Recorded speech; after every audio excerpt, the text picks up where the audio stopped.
Boa noite, meus irmãos, que a paz do nosso Senhor Jesus Cristo esteja convosco, amém? Mais uma quarta-feira estamos aqui para ministrar a palavra do nosso Senhor. Mas antes vamos curvar nossa cabeça, vamos orar e vamos colocar diante do Senhor os nossos pensamentos, vamos falar com Deus, amém? Então curve sua cabeça nesse momento e vamos orar. Santo Deus, Pai querido e amado, louvado seja o teu santo e precioso nome. Senhor, nós colocamos tudo diante de ti. O Senhor conhece, Senhor, os nossos corações. O Senhor conhece as nossas lutas, as nossas dificuldades, as angústias, Senhor, que muitas das vezes se achegam aos nossos corações, à nossa vida. Pai querido e amado, Pai, te pedimos em nome de Jesus, toma em tuas mãos todas essas circunstâncias. Toma cada um dos meus irmãos em tuas mãos. Todos aqueles que, porventura, nesse momento, Senhor, estão passando momentos de angústia, tristeza, momentos, Pai, de desesperança, momentos, Senhor, onde os seus olhos estão turvos. Pai querido, que o teu Santo Espírito venha a tocar, que o teu Santo Espírito venha a animar, que o teu Santo Espírito, Senhor, venha avivar, Senhor, a cada coração, nos fazendo a todo momento, Senhor, olhar para o autor e consumador da nossa fé, nos fazendo, Senhor, a todo momento, Senhor, estar caminhando e somente olhando para ti, não olhando para as circunstâncias adversas que nos cercam, mas olhando, Senhor, para o autor, para o consumador, para o Senhor, autor da nossa fé. Continua, Senhor, movendo em nossos corações, movendo em nossa família, movendo em nossa igreja, continua trabalhando em nós, Senhor, e continua trabalhando através de nós. Pai querido e amado, nós pedimos perdão pelos nossos pecados, por tudo aquilo que porventura fizemos que entristeceu o Senhor e desagradou o Senhor. Perdoa-nos, Senhor, perdoa-nos, Senhor. Ajuda-nos, ó Deus, a todo tempo, Pai, estar sensível à tua voz, a estar sensível a aprender mais de ti, Senhor, a depender de ti em todos os momentos de nossa vida. Pai querido, colocamos tudo em tuas mãos, te pedimos, ó Deus, que todas as preocupações, tudo aquilo que está permeando a mente, Senhor, de cada um de nós, colocamos nesse momento em tuas mãos e te pedimos, ó Deus, que cada mente, cada coração esteja tranquilo, para, Pai, estar atento à tua palavra, entender, Senhor, aquilo que o Senhor quer ministrar a cada um de nós.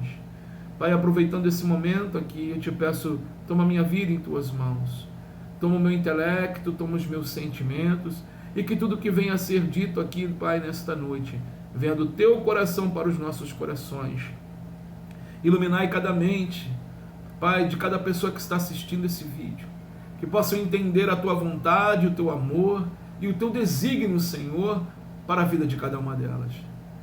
Senhor, nós declaramos que a nossa dependência está em ti.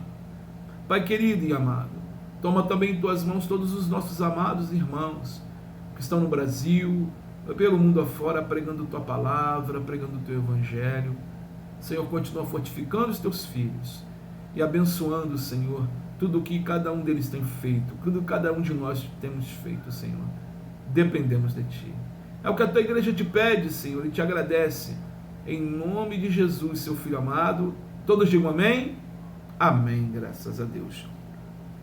Meus amados, hoje nós vamos meditar um texto até muito conhecido, está no Velho Testamento, no livro de Juízes, capítulo 7, e o texto que nós vamos meditar está no capítulo 7, falando sobre Gideão e ali de como Deus entregou os midianitas nas mãos de Gideão, e que o nosso Deus, irmãos, ele é um Deus do impossível.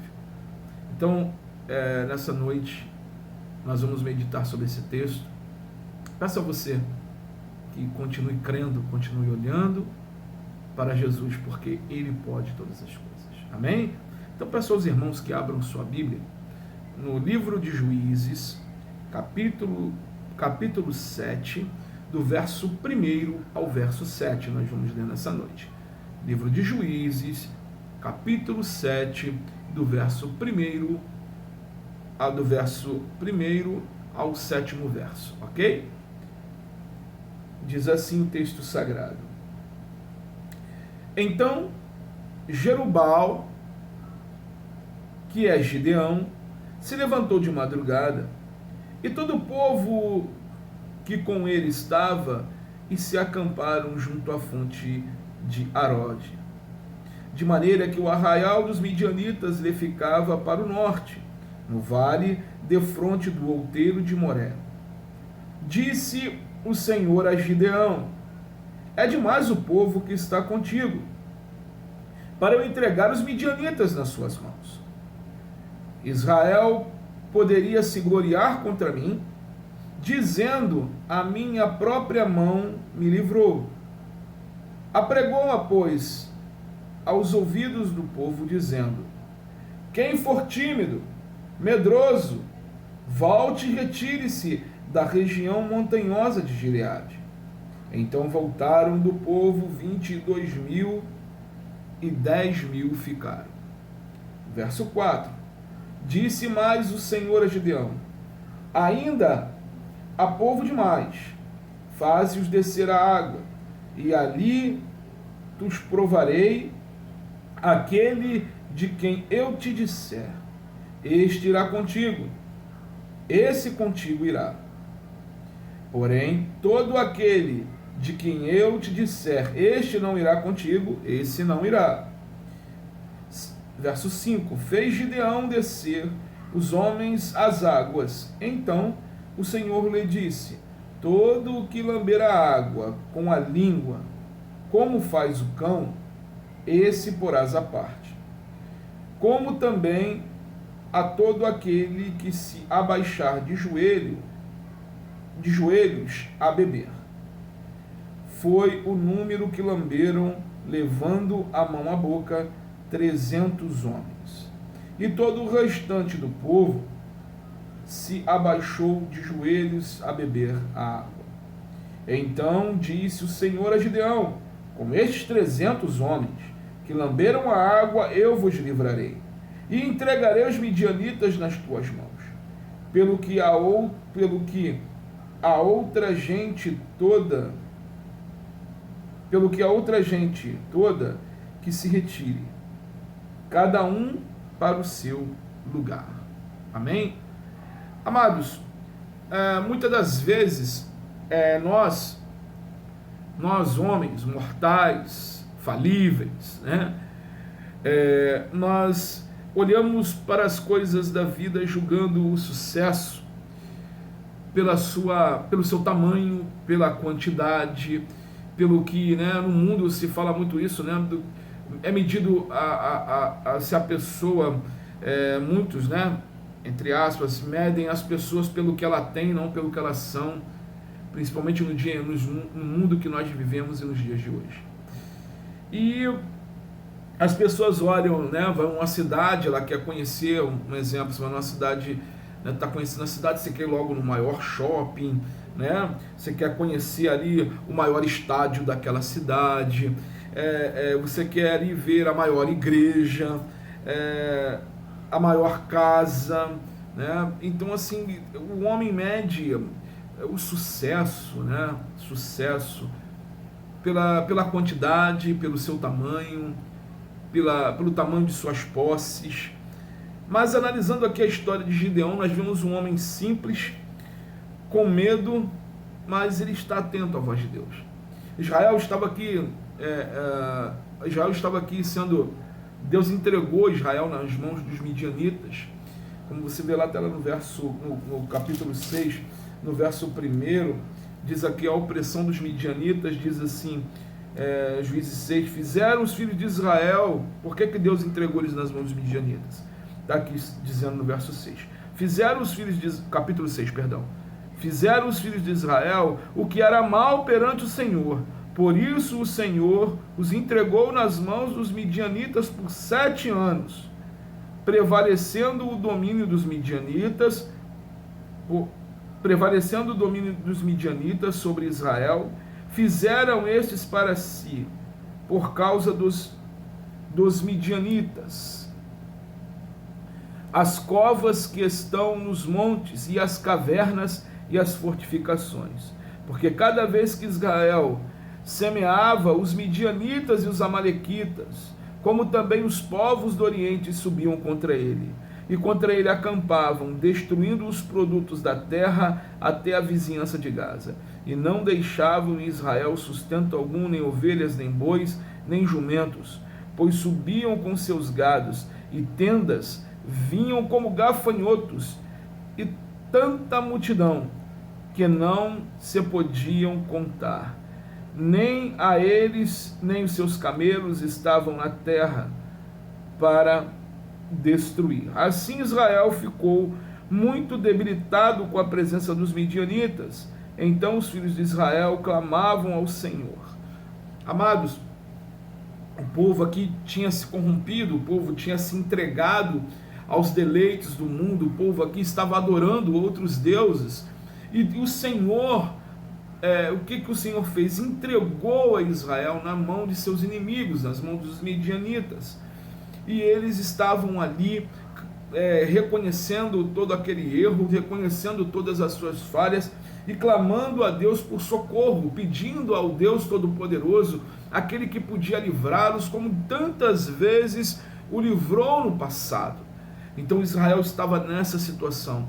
O quadro que se apresentava a eles era dentro dessa situação.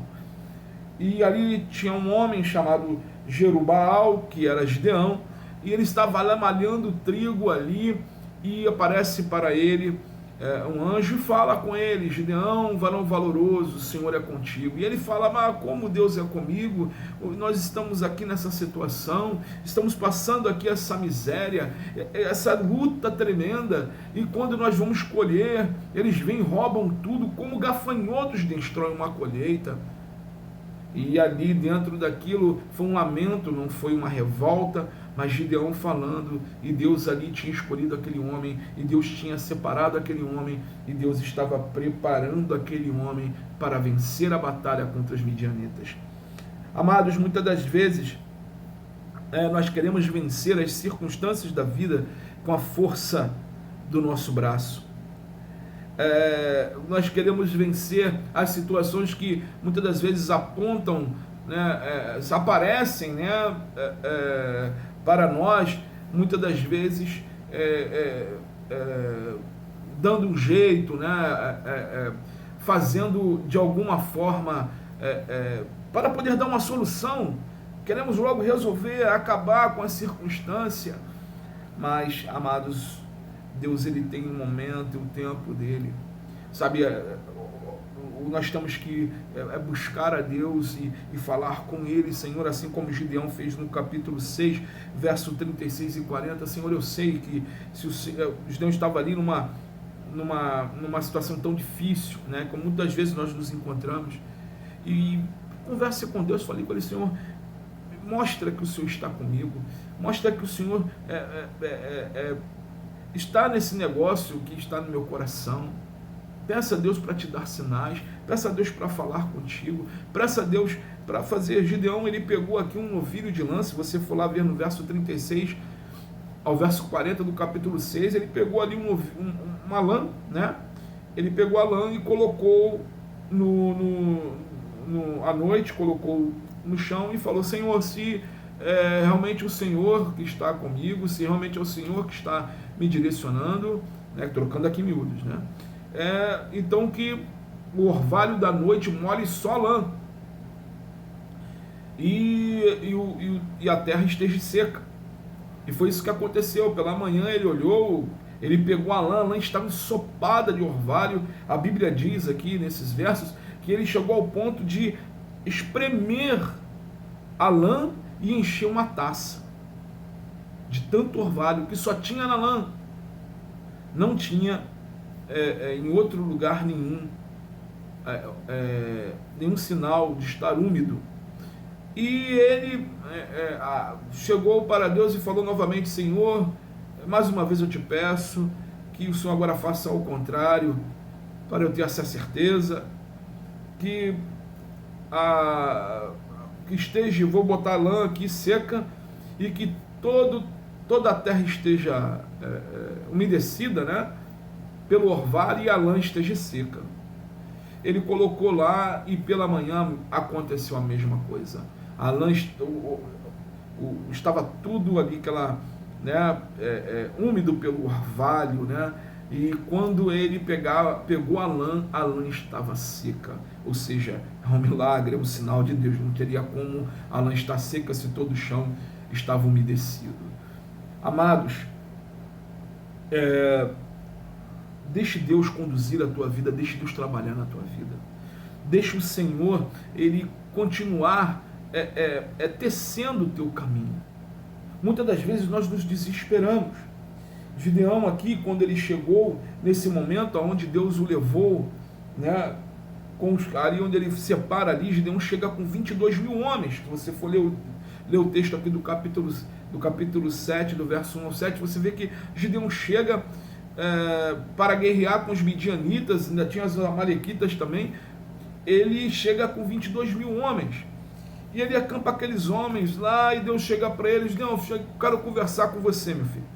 Gideão está ali ouvindo, ele está sensível à voz de Deus. Amados, é de extrema importância estar sensível à voz do Senhor. É de extrema importância você ter essa intimidade com Deus. É de extrema importância você reconhecer e entender o Deus a quem você serve. Porque Deus, Ele vai ministrar o teu coração, Ele tem ministrado o teu coração através das palavras, através desses vídeos, através da tua leitura da Bíblia. Por isso que tanto, né, nós falamos: olha, busque a Deus, leia a palavra de Deus, porque a própria palavra nos diz que a fé, ela vem pelo ouvir, e ouvir a palavra de Deus. Então ouça a palavra, se envolva com Deus, deixe Ele conduzir o teu coração. Sabe, irmãos, não fique numa guerra com o Senhor, sabe? Senhor, essa é a tua vontade, eis-me aqui, me ajuda a fazer a tua vontade. Não é fácil, né? Você vê aqui Gideão, 22 mil, estava aqui com em torno de 22 mil homens, e Deus chega para ele e fala: olha, Gideão, tem muita gente aí, meu filho. Ele fala aqui, ó, disse o Senhor a Gideão: é demais, verso 2 do capítulo 7, é demais o povo que está contigo para eu entregar os medianitas nas suas mãos. Israel poderia se gloriar contra mim, dizendo: a minha própria mão me livrou. Amados, Deus, Ele conhece o coração do homem. Deus, Ele conhece o teu coração. E muitas das vezes você pode estar falando assim: por que Deus não dá um fim nisso, nessa situação que eu estou vivendo? Por que Deus não acaba logo com essa história, muda a minha sorte de uma vez por todas? Porque muitas das vezes, se Deus mudar a situação agora, você vai falar assim, ó, você corre o risco de você lá na frente falar assim: olha, eu conquistei com as minhas mãos. Fui eu quem conquistei. E no entanto, nós vemos que foi o Senhor quem conquistou. É o Senhor quem conquista as coisas para nós. Tudo que nós temos, irmãos, tudo que você tem veio das mãos do Senhor. Tudo que eu tenho veio das mãos do Senhor. É Ele quem dá, é Ele quem move, é na hora certa, é no momento certo. Então Deus chama Gideão aqui e fala: Gideão, tem muita gente. Se eu te der a vitória com esse povo, mesmo lá tendo 100 mil homens, você com 22 mil, eles podem dizer que foi uma estratégia que vocês elaboraram e tirar a glória devida ao meu nome, ou seja, ao nome de Deus. Então o que o Senhor fala? Olha o que ele diz aqui no verso 3. Apregoa, pois, aos ouvidos do povo, dizendo: quem for tímido e medroso, volte e retire-se da região montanhosa de Gileade. Então voltaram o povo 22 mil, e 10 mil ficaram.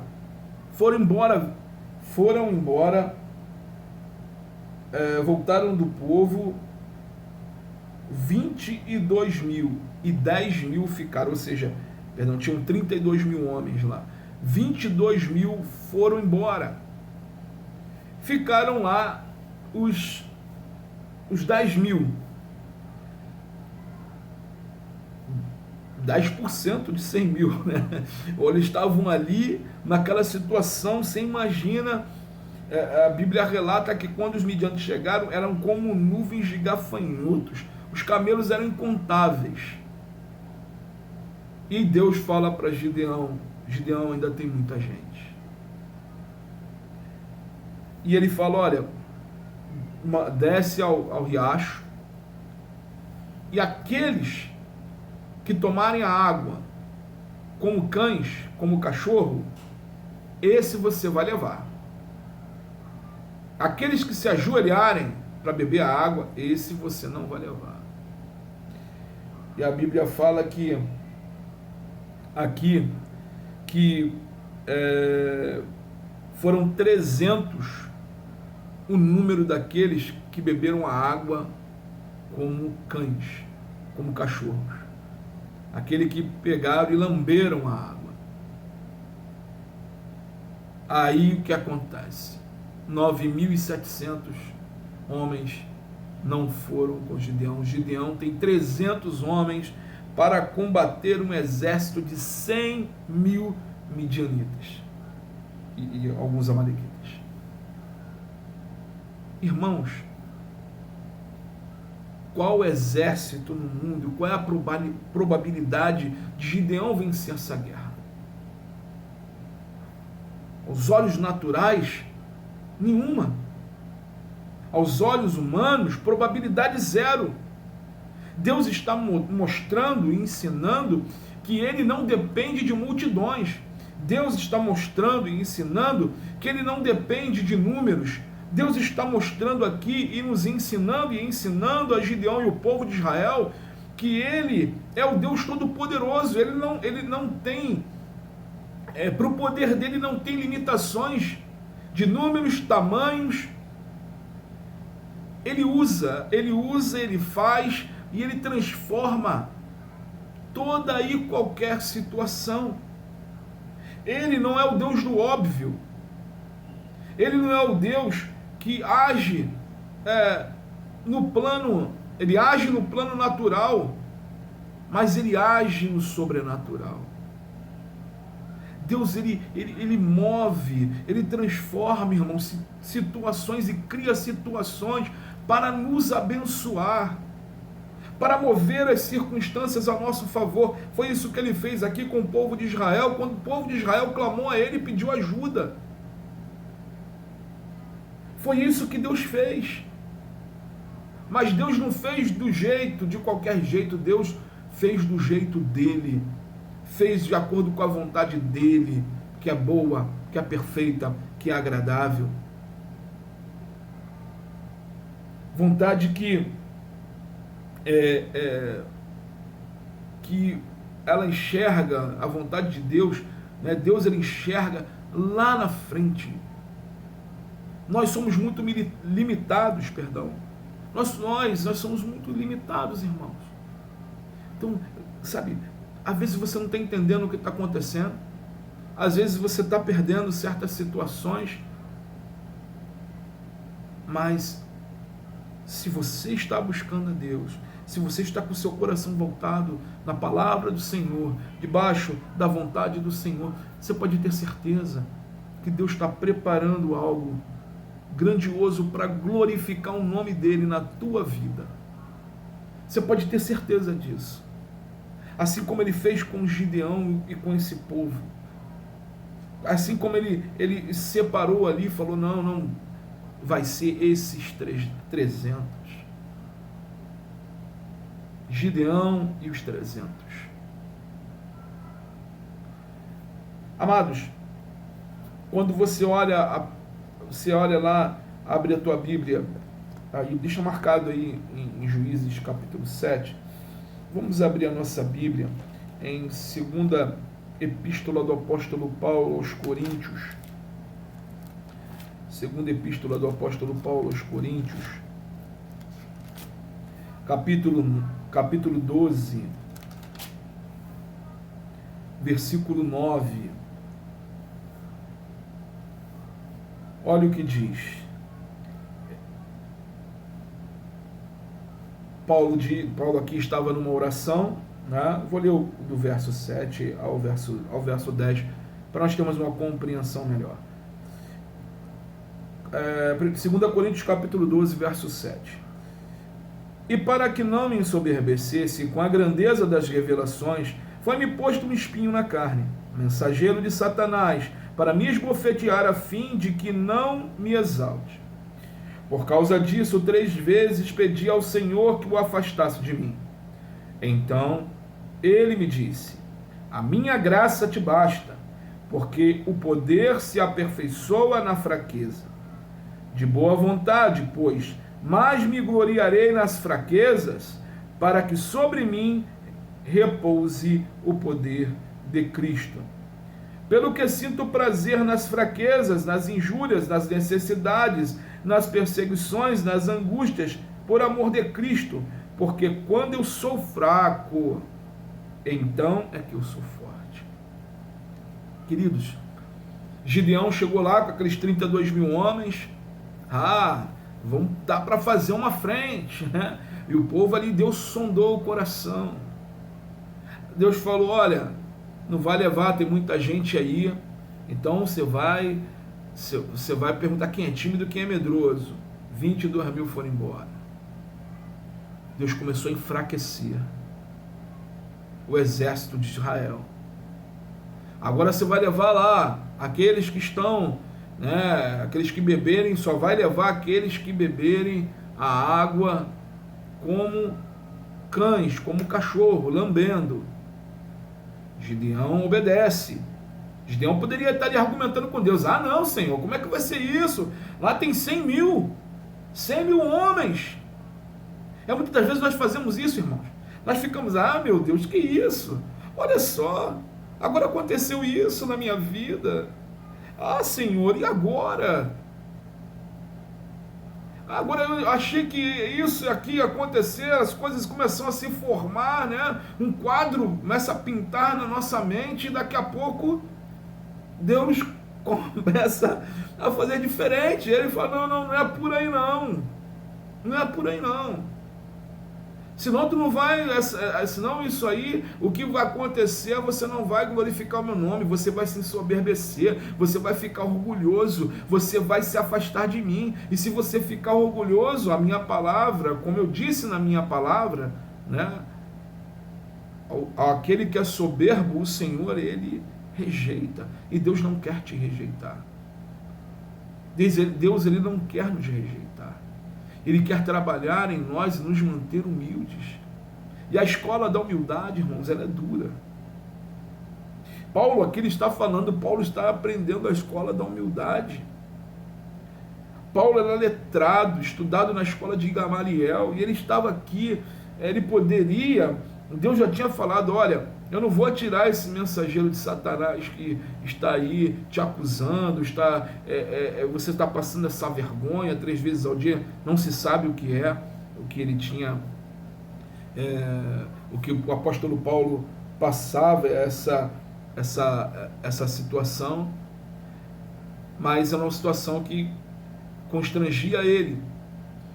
Por isso ele estava aqui orando 3 vezes, pedindo a Deus que tirasse esse espinho da carne dele. Tu imagina, ele usa até a expressão espinho na carne, não espinho, né? Quem já furou a mão e entrou um espinho dentro da mão, né? Você vê como aquilo incomoda, uma farpa, né? Como incomoda até tirar aquilo. Mas Deus falou para ele: não, irmão, Paulo, esse espinho vai ficar aí. E aquilo doendo, incomodando. Vai ficar aí, Paulo, para que você não venha se ensoberbecer, não venha ficar orgulhoso, não venha ficar soberbo pelas coisas que eu tenho a fazer na tua vida. Muitas das vezes, irmãos, nós passamos circunstâncias e ficamos em momentos difíceis, porque Deus tem algo grandioso, está fazendo algo, preparando, melhor dizendo, e fazendo algo grandioso em nossas vidas, em nossa família. E nós achamos, com toda essa influência do mundo, essa influência midiática, nós achamos que o Senhor esqueceu de mim, o Senhor nos abandonou, o Senhor virou o rosto para mim, o Senhor não está se importando comigo. Não é por aí. Deus ele se importa. Deus ele procura e age no momento certo. Deus ele move circunstâncias. Gideão chega ao alto do monte e vê seu inimigo ali com 100.000 homens. E ele com 300 homens. Comparando, Gideão estava aos olhos desse mundo, ou de qualquer estrategista militar, Gideão estaria enfraquecido, estava enfraquecido, olhando naturalmente, ok? Mas quem ia dar a vitória a Gideão? Se você olhar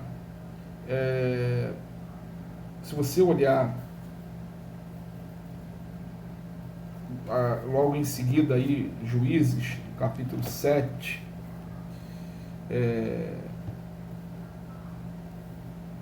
verso 8, você vai ver que Gideão, em seguida, você vai ver que Gideão tomou a provisão, tomou o povo, já foi preparando o povo para os 300 homens, para o embate, para o combate ali. Mas, chegando, diz aqui no verso 13, chegando, pois, Gideão, eis que certo homem, irmãos, no verso 9, diz assim: sucedeu que naquela mesma noite o Senhor lhe disse: levanta-te e desce contra o arraial, porque entreguei nas tuas mãos. Aí ele vai ao verso 10: se ainda temes atacar, desce tu com teu moço, Pura, ao arraial, e ouvirás o que dizem, depois, fortalecidas as tuas mãos, descerá contra o arraial. E então desceu ele com o seu moço, Pura, até a vanguarda do arraial, e os medianitas, os amalequitas e todos os povos do Oriente que cobriam o vale, como gafanhotos em multidão, e eram seus camelos em multidão inumerável, como a areia que há na praia do mar. Chegando, pois, Gideão, vou aqui sintetizar, irmãos, depois você lê com calma nos versos restantes, você vai ver que Gideão chega ali no arraial, escondido, para que ninguém o visse, ele e o seu companheiro, o seu moço lá, que estava ali, o escudeiro, vamos dizer, dele, aquela pessoa que ajudava ele, e ele estava ali ouvindo, e ele vê lá que eles comentando que um deles tiveram um sonho que descia um pão de cevada do monte e acabava com todo o acampamento, e eles tiveram a confirmação que o Deus de Gideão, tinha entregue os midianitas nas mãos de Gideão, E Deus usa, interessante, o pão de cevada descendo, porque justamente era o que, te parar para pensar, era o que eles roubavam, toda a colheita de Israel, o trigo, o gado, Então, assim, Deus deu um sonho que, para lá para os midianitas, que vinha descendo um pão de cevada, e esse pão destruía todo o arraial.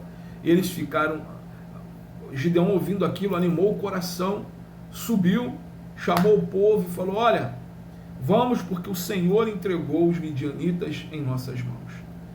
E Gideão vai ali, pega 100 homens e começa a preparar toda uma estratégia que Deus tinha dado a ele. Amados, não importa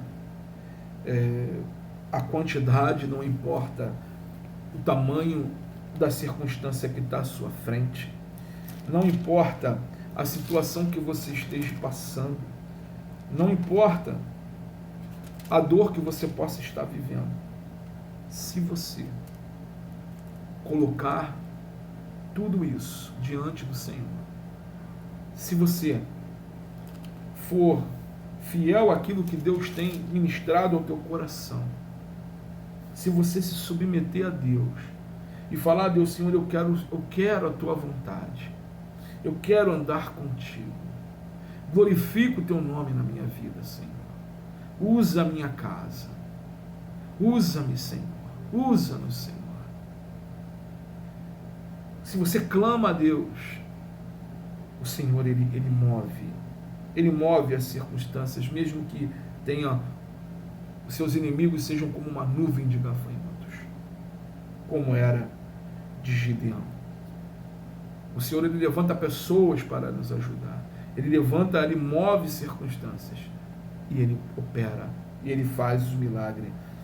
Aqui em 1 Coríntios, capítulo 1, 1 Coríntios, claro, capítulo 1, verso 25, diz o seguinte, 1 Coríntios, capítulo 1, verso 25, porque a loucura de Deus é mais sábia do que os homens, e a fraqueza de Deus é mais forte do que os homens.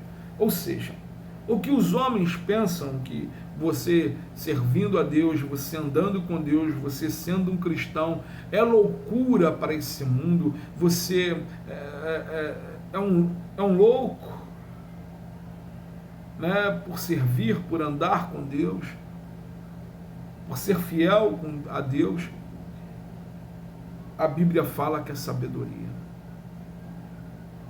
O que Deus mandou Gideão fazer, se nós formos parar, analisar, né, humanamente, era loucura. Né? Era loucura. Ele tinha 32 mil homens, né? Claro que o exército lá, o outro exército, ainda tinha quase 3 vezes mais do que ele tinha. Mais de 3 vezes, né? Então, amados, muitas das vezes você não entende o que está acontecendo, ou o que surgiu ao teu redor, ao nosso redor. Nós não entendemos. Mas nós temos que entender que Deus, Ele está movendo circunstâncias na tua vida. Ele está movendo circunstâncias nas nossas vidas para realizar aquilo que Ele plantou em nossos corações. Para realizar não a tua vontade, não a minha vontade carnal, não aquilo que, né, mas para suprir todas as nossas necessidades em Cristo Jesus. Para glorificar o nome dEle em todo o momento e em todo o tempo. O Senhor, Ele quer mover, Ele move em nossas vidas dessa forma sobrenatural. Quando nós achamos que estamos fracos, irmãos, aí é que estamos fortes. Porque nós paramos de depender da nossa força, do nosso braço, do nosso eu, e nos lançamos aos pés de Cristo e falamos: Senhor, eu não posso fazer nada, eu dependo e preciso de Ti. Aí entra o Espírito Santo de Deus e Ele começa a mover em nossas vidas, e começa a mover nos dando a vitória nas guerras, nos embates da vida. Queridos, continuem crendo, porque Deus está te preparando, está nos preparando para ser bênção na vida de outras pessoas. Lá em Amós, capítulo 8, verso 11, diz o seguinte: Eis que vem dias, diz o Senhor Deus, em que enviarei sobre a terra fome, não de pão, e sede, não de água, mas de ouvir as palavras do Senhor. Ou seja, Deus vai enviar fome, não do alimento que é perecível, mas do alimento que nos traz a vida eterna. Sede, não de momento, mas uma sede que somente a palavra dele, ao ouvir a palavra dele, será saciado. E Deus prepara os seus filhos para esses momentos Deus nos prepara para alimentar as pessoas, ser canais dele nesse mundo, fazendo a diferença nesse mundo, servindo as pessoas através das nossas orações, das suas orações, da sua leitura da palavra de Deus, onde Deus te lembra de um texto, onde você fala para um amigo teu de trabalho, onde você vê alguém que está passando uma dificuldade ali e você consegue levar um conforto, mesmo em diante das circunstâncias adversas que você está vivendo. Isso é Deus na tua vida. Isso é Deus nas nossas vidas. Onde você leva o pão da vida ao pão da vida àqueles que não conhecem. É Deus glorificando o nome dele na tua vida. Aqueles que estão sedentos, aqueles que buscam e não conseguem saciar a sua sede. Deus usa a tua vida, como diz a palavra, que seríamos, o justo é fonte, né? É uma fonte de vida a jorrar para a vida eterna, ou seja, saciando a sede das pessoas. É esse Deus, irmãos, que deu a vitória a Gideão. É esse Deus que move as circunstâncias, como foi na vida do apóstolo Paulo também, e transformou esse homem para a honra, esses homens para a honra e glória dele. É esse Deus que habita e que age na minha e na tua vida. É esse Deus que nos dá a vitória, segundo na hora, no momento e no tempo dele. É esse Deus maravilhoso que nós servimos. Eu creio, irmãos, que Deus, se não tem te usado, vai te usar. E você vai conseguir, vai ser usado por Ele para abençoar vidas, para alimentar os famintos e saciar a sede daqueles que estão sedentos. Amém, queridos? Então não perca as suas esperanças. Creia no Senhor. Os midianitas estão aí só para te assustar, porque o nosso Deus já nos garantiu a vitória, em nome de Jesus. Amém? Vamos orar. Senhor Deus, Pai querido e amado, Senhor, Tu conhece a luta que cada um tem enfrentado, o momento que cada um de nós temos enfrentado. Muitas das vezes, Senhor, parece como Gideão, os midianitas acampados, Senhor, à nossa frente, uma numerosa multidão contra nós e nós indo na contramão desse mundo, Senhor. Só o Senhor mesmo para mudar e transformar essas circunstâncias. Pai querido e amado, colocamos todas essas circunstâncias em Tuas mãos. E Te pedimos, ó Deus, em nome de Jesus, ó Pai, que o Senhor mova essa circunstância. Que o Senhor trabalhe em nós, que o Senhor trabalhe através de nós, nos dando, Pai, sabedoria, discernimento. Que o Senhor venha nos dar força, Pai, para continuarmos, Senhor, Te servindo da forma que Te agrada. Toma o Teu povo, toma, Pai, cada pessoa que está vendo esse vídeo. Abençoe, Senhor, cada uma delas, em nome de Jesus. E anime, Pai, cada um desses corações, para que possam, Senhor, em todo momento, Te dar honra e glória ao Seu devido nome. Em nome de Jesus, amém. Que Deus abençoe, meus amados, em nome de Jesus Cristo.